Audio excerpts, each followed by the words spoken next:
Vandanmedu service സഹകരണ ബാങ്കിൽ അഴിമതി ആരോപണം. ബാങ്കിന് കീഴിലുള്ള പുറ്റടി നീതി മെഡിക്കൽ സ്റ്റോറിൽ 13 ലക്ഷത്തിന്റെ തിരിമറി നടന്നത് കണ്ടെത്തി പണം തിരിച്ചടപ്പിച്ചിട്ടും അഴിമതി തുടരുകയാണെന്നും ഭരണസമിതി പിരിച്ചുവിടണമെന്നും വിദഗ്ധരെ കൊണ്ട് അന്വേഷണം നടത്തണമെന്നും ആവശ്യപ്പെട്ട് കോൺഗ്രസ് രംഗത്ത് വന്നു. വണ്ടൻമേട് സർവീസ് സഹകരണ ബാങ്കിൽ 13 ലക്ഷത്തിന്റെ തിരിമറി കണ്ടെത്തി ഈ പണം തിരികെ അടപ്പിച്ച് അഴിമതി മൂടിയ ബാങ്കിൽ ഇപ്പോൾ വീണ്ടും സ്റ്റോക്കിൽ വൻ ക്രമക്കേട് നടത്തിയതിനെ തുടർന്ന് ഒരു ജീവനക്കാരിയെ സസ്പെൻഡ് ചെയ്തിരിക്കുകയാണ്. AR ഓഫീസിൽ നിന്നുള്ള ഉദ്യോഗസ്ഥർ കഴിഞ്ഞ 3 ദിവസമായി ബാങ്കിന്റെ കീഴിലുള്ള മെഡിക്കൽ സ്റ്റോറിൽ സ്റ്റോക്ക് വെരിഫിക്കേഷൻ നടത്തിക്കൊണ്ടിരിക്കുകയാണ്. ഒറ്റത്തവണ തീർപ്പാക്കൽ പദ്ധതിയുടെ മറവിൽ മുൻ ലോക്കൽ സെക്രട്ടറിയും കുടുംബവും എഴുത്തിട്ടുള്ള 30 ലക്ഷത്തിന്റെ വായ്പ 17 ലക്ഷം രൂപയാക്കി കുറച്ച് ക്ലോസ് ചെയ്യിപ്പിച്ചു. ബാങ്കിനെ വലിയ നഷ്ടമുണ്ടാക്കുന്ന വിധമാണ് ഭരണസമിതിയുടെ പ്രവർത്തനം മുന്നോട്ട് പോകുന്നത്.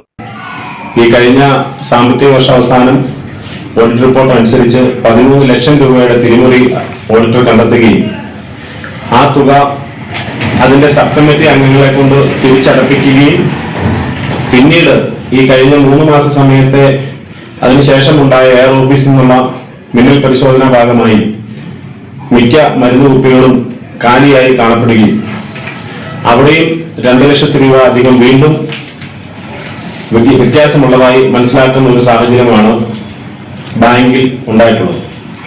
അതുകൂടാതെ ബാങ്കിന്റെ ക്ലാസിഫിക്കേഷനെ സംബന്ധിച്ച് പറഞ്ഞാൽ ഹയർ അതോറിറ്റിയിൽ നിന്ന് നൽകിയിരിക്കുന്നതനുസരിച്ച് ബാങ്ക് ക്ലാസിഫിക്കേഷൻ ഇപ്പോൾ 5th ആണ്. 5th ക്ലാസിഫിക്കേഷനുള്ള ബാങ്കിൽ ജീവനക്കാരുടെ എണ്ണം സർക്കാർ മാനദണ്ഡം അനുസരിച്ച് 7 ആണ് എന്നിരിക്കെ 14ഓളം ജീവനക്കാരെ സംരക്ഷിക്കുകയും പാർട്ടി അനുഭാവികളെ അവരുടെ സഹചാരികളെയും ജോലിയിൽ പ്രവേശിപ്പിച്ച് വാച്ച്മാനായി നൈറ്റ് വാച്ച്മാനും പോസ്റ്ററുടെ ആളുകളെ സംരക്ഷിക്കുന്ന നിലപാടും ഈ ഭരണസമിതി എടുത്തിട്ടുണ്ട്.